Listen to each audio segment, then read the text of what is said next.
in DC. Hopefully you guys all had a great meeting. Wanted to let you know a little bit about our YPN Wednesday today and what I'm doing in Washington, D.C. So YPN Wednesday today is going to be previously recorded. I've got some great interviews with Krista Clark, who's the National YPN Chair, Ben Woods, who's from Florida, who is an international, who does a lot with international buyers, and also Mike McGrew, who is the NAR Treasurer, and he is from Lawrence, Kansas. So have some great interviews that'll be coming up in a little bit, and then one last guest that I'll let you guys meet just before then. But I'm in Washington, D.C. this week with the KCRAR delegation, and we're here to meet with our senators, and we've got 4 things that we're talking about.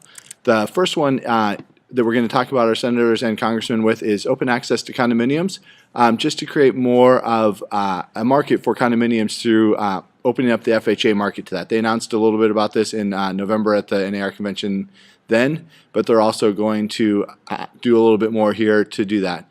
The second thing is don't raise the cost of home ownership. There's something that's called a G fee, which is a guarantee fee, which we pay with mortgages, and they're actually trying to take those and move that revenue to different things other than what it's for, which then they would probably raise the cost of home ownership by raising those fees. The third one is provide private flood insurance options. Right now, there's only one option for flood insurance. So if a home lies in a floodplain, you only have one option. And so they want to open that up to make it a little bit more of an open market instead of just having the National Flood Insurance Program. So we're going to do that. And then the last one is real estate related tax policies that are vital to the economy. There's talks of removing the mortgage interest deduction rate, and more than 75% of homeowners utilize that, and 88% of the people that claim it earn less than $200,000 a year, and so they're already they're not making a lot of money to claim it. So that's what we're here for. And there's other meetings as well. So today I got up early and went to a meeting with the Certified International Property Specialists, learned a little bit more about that certification, and then went to the YPN meeting and learned what YPN is doing on a national level, and you'll hear a little bit about that from Krista Clark. And then got a chance to meet with some other people around Washington, D.C., and then came back and went to a YPN party. So both at the mid-year meetings here and in November at the national meetings in Orlando, which you should all go to. They have a YPN meeting or YPN party one of the nights. And so it's a fun time to get out and meet other YPNers and just have a good time. So we're going to go ahead and get on with our videos today. We're going to start with Krista Clark, who's our national vice chair for YPN. And then Brian Woods will talk a little bit about being an international realtor. And Mike McGrew, and we'll end up with Tom Solomon, who is the NAR president. Just a brief clip from him ending things. And hopefully you all have a great week, and we'll see you June 1st at the YPN birthday party. Krista Clark, who is the 2016 YPN National Vice Chair, and she'll be the chair next year. So where are you from, Krista? I am from Des Moines, Iowa. And how did you get started in real estate? I sell mostly commercial real estate, investment properties, multifamily, and neighborhood strip centers. And I worked in the commercial loan department at U.S. Bank, and I hated every minute of it. But I did see a niche opportunity in some of the local investors that weren't using a commercial agent, and kind of went from there. So if an agent's interested in commercial, how would you recommend them getting started? It could go both ways. For me, I didn't really want to plug in to the existing commercial niche. I kind of wanted to do it for myself. I approach it in a very residential manner. I have 7 core clients that right now that I work with over and over. They buy and sell, and I just know exactly what they're looking for, so I anticipate their needs, and it's a win-win. I think personally that's the way to go about it. Any advice for a brand new agent? Be consistent. Whatever you do, make sure that you're doing it constantly, and be yourself, because everybody can see through it when you're not. So own who you are. You'll find your client base that way. And awesome. So what does YPN at a national level mean? At a national level, YPN is bringing together local and state networks in an attempt to build the next generation of leadership. So how are you doing that? We are doing that in a few different ways. Right now, we just created our first strategic plan, and we are looking at 4 key areas in order to do that. And one of those is leadership development. And we are hopefully going to give a few real life examples of people who have started in the YPN area and morphed into some bigger leadership roles within in AR. So one of those people is Christian Zarif, who is our current president. She was one of the founders of YPN. So don't forget, June 1st is our YPN 5th birthday party. Got to put a little plug in here. Superheroes, come dressed as your favorite superhero or their business casual alter ego. Am I invited? You're invited. Come down invited? June 1st, Okay. Wednesday. Remind me. I will. Okay. So how did you get involved outside of Des Moines? So outside of Des Moines, I actually got involved with my local association first. So I was board president of my local association in 2012. I just was approached by someone locally. They had someone running basically that they thought that it would be great if there was some opposition. And I was naive enough to jump in, and it went from there. So from there, I started serving on my state association, and I'm currently regional vice president for my state association. And in doing that, I started coming international, and just once it goes, it goes. So what's the benefit of being here this week instead of working on your business? That's always hard, and I know that a lot of people still question that for me, but just the motivation that I get from coming and seeing my friends or people that I haven't met and seeing what they're doing really motivates me to do more, for one. And obviously in DC, there's so much for us to fight for and to make sure that we're there for our clients beyond just the sale. Cool. So one of the questions I ask everybody is, what do you see the role of the realtor in 5 years? Honestly, I don't see the basic role of the realtor changing. We're still here to guide through the process, provide insight that they wouldn't otherwise have, and just make the process easier for the home buyers and sellers. I think the way that is going to take place will kind of shift, and I think that if we don't learn to keep up with that, then it could potentially shift without us. So I think it's important that we're all here making those moves right now. Cool. Anything else you want to share with the YPNers in Kansas City? You guys are great. I mean, there's so many local networks that would love to take a little bit of insight from you. So I would really love for you guys to share some of the things that you're doing. Maybe we can do a video with you guys. That'd be awesome. We're more than willing to share. Awesome. And just honestly, you guys are one of our networks that we use you as an example a lot. So thanks for that, and we look forward to seeing what you do in the future. Awesome. Thanks, Krista, for your time. We're about to have a YPN advisory meeting, so I'll take some video from that, hopefully, and have a few shots of that so you can see what other YPN people around the country are doing. So thank you again, Krista, and Bye. have a great afternoon. Bye. Thanks. Brian Woods from Palm Beach, Florida, and Brian is an international business realtor. So Brian, tell us a little bit about your practice in Florida. What do you do? Yeah, so in Florida, since we have a lot of people who like to come from all over the world, part of those are snowbirds because it's such great weather down there, especially 6 months out of the year. But also, Florida's rated one of the top 5 business climate states as well from a legal perspective. So we have a lot of people coming down, opening small businesses, looking to be able to immigrate. And one of the interesting things about Florida is that most people aren't from Florida. They're from someplace else.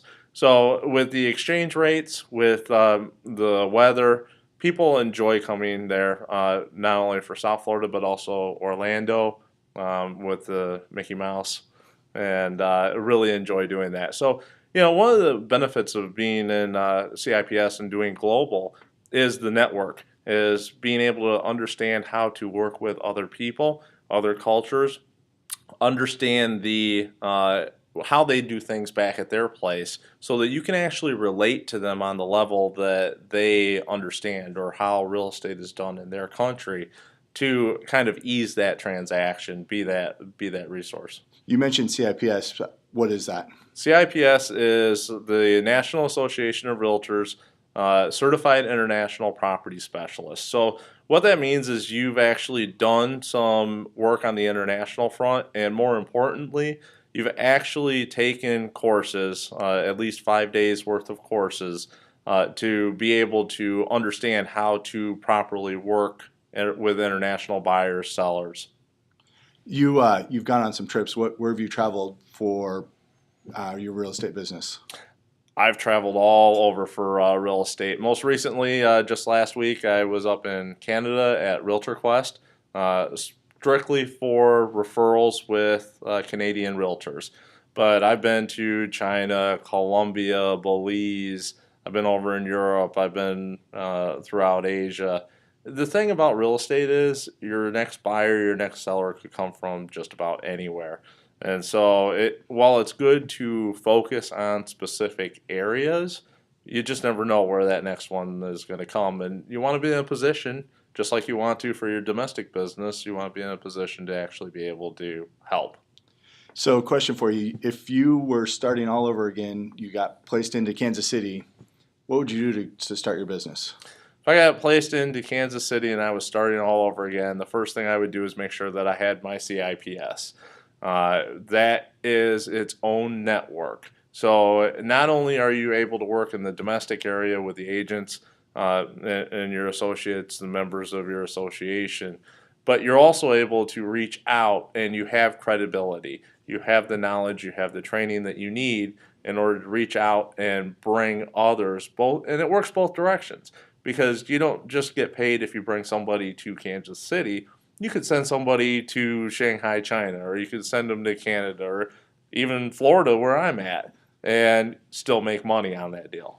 So this is Brian. He's in West Palm Beach. If you have anybody moving to Florida, send them to Brian. I'll get you his contact information. Where do you see the realtor in 5 years? What the role of the realtor? Well, it's interesting because right now we are so heavily focused in data. But the data, we have these different things like Project Upstream that are coming. I mean, it's not an if, it's a when.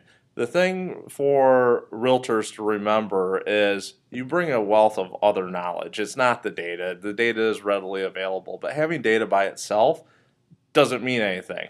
You have to know what to do with the data in order to be relevant. So by helping consumers understand what that data is, and how to best use it for whatever their purpose is, that's how you're going to be able to be successful as a realtor.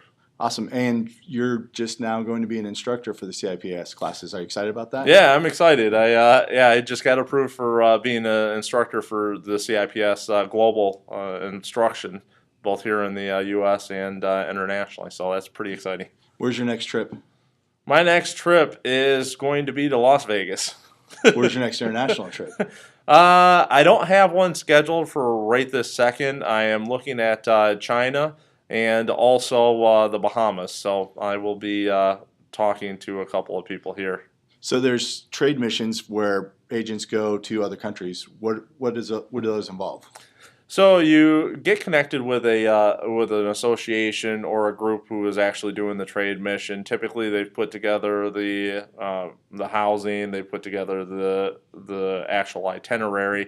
You're going to meet with various leaders of that area. You're going for education. Typically, you see some communities as well. And it's kind of a package deal that's put together so that you can have meet and greets with other agents and can do referrals back and forth and also get a better understanding of where you're going. Sounds like fun. I think there's one to Ireland I want to go to, and maybe Japan. So, Ireland right now. I think Jamaica's doing one right now. Germany, Tampa Association's doing one to Germany coming up here. So they're constantly going on. There's global opportunities all the time from different associations. Awesome. And we just got out of a committee meeting for the Certified International Property Specialist Advisory Board. The Missouri is going to be making a big announcement from a trip they took to a large convention a few months ago. In the next few weeks, there'll be a big Missouri announcement about a business or something that's moving to Missouri. So there'll be some opportunities there as well. So thank you, Brian, for joining us today. If you guys have any questions about the CIPS designation, I just received mine about 2 months ago, so I can answer some questions for you and point you in the right direction. Thanks, Brian, again, and have a great afternoon. Take care, everyone. Mike McGrew. Mike is the National Association of Realtors Treasurer. Mike, how'd you get involved with NAR? Well, I actually was state president in 1998, which put me on in some national roles, and then I was our RVP for Region 9 in 2003, and that was really my first real exposure to NAR. Awesome. Tell us a little bit about how you got started in real estate and where you're from. From Lawrence, Kansas. I'm fortunate to be a third-generation realtor. My grandfather started our company in 1951, and my dad took it over in 1960, and he kept it going for quite a while, and then I bought him out about 9 years ago now. Awesome. What does your company do in your? In Lawrence, we're mostly residential. Lawrence is a smaller market. We do have one full-time commercial guy. We do some development, mostly residential development, typical residential brokerage kinds of things. Cool. What does being here in Washington D.C. mean for realtors? Well, of the 2 or 3 big national meetings that we have every year, this is the one that is most impactful from my perspective.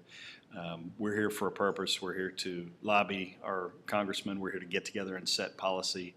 The D.C. meetings are typically the most productive from my perspective. What do you see the future with NAR and the realtor? What's going forward? Well, NAR is us. We each of us individually are the National Association of Realtors, and I think that as a national association, we have taken our cue from the individuals, and the individuals have said, we want to raise the bar, we want to have a more efficient associations, and we want to have the bar be higher for each of us individually and for the people that we co-broke with and work with in our association. So I think you're going to continue to see NAR move that idea down the road as far as the rest of us will go with it. So it's not all just business here. You've got some drumsticks here. Yeah. What's this Well, about? it's monkey business. That's the Realtor Rock Band. We're way overpaid and we don't get paid. We are going to play at the 360, which is tomorrow afternoon. I'm sorry, that would be Tuesday, so it'd been yesterday for this video. But we're going to play for 25 or 30 minutes before the 360 show starts, and the 360 show is about exposing all of the folks that are here to what's going to be happening this week. So it's a cool opportunity. We play maybe once or twice a year, and it's a lot of fun. How many people are in the band? You know, it depends. It kind of ebbs and flows, depends on people's schedules. I know Karen Gailey, who was in it last time, won't be able to do it this time. I don't know if Diane Ruggiero is going to be in it this time, but she was in it last time. So sometimes the makeup of the band changes a little bit, but we always have a lot of fun. Cool. If you had to move from Lawrence to Washington, D.C., and you had to start your business all over again, what would you do? Shoot myself. No. The old things that I was taught, I think, are still the right things. You get involved. You get involved in the association. You get involved in the Chamber of Commerce. You get involved in things that matter to you, and because then you're going to be with people who share your values, and they're more likely to be the folks that will work with you. It takes a long time to build a reputation in real estate. It would be tough to come out here to D.C. and start from scratch, but affiliating with a good company and then getting involved is the best way to do it. Any advice for new agents in Kansas City? Kansas City is a vibrant market. It's been fun for me to know about it a little bit from Lawrence. Some of you think we built a moat around Lawrence. We didn't do that, but the Kansas City market is much higher velocity than Lawrence, and so I really enjoy getting involved in Kansas City and seeing what's going on over there. But same thing, if you're a young up-and-coming agent, get involved in your community and your neighborhood. Let them know that you're the expert, and over time you'll get a chance to prove it. What do you see the role of the realtor in 5 years? I don't. They've been talking about us being disintermediated for a long time, and I don't think that's happened yet, and I don't think it will happen. But there isn't any doubt that the world that we live in today is different than it was 5 years. 5 years ago, Zillow didn't exist, for one thing.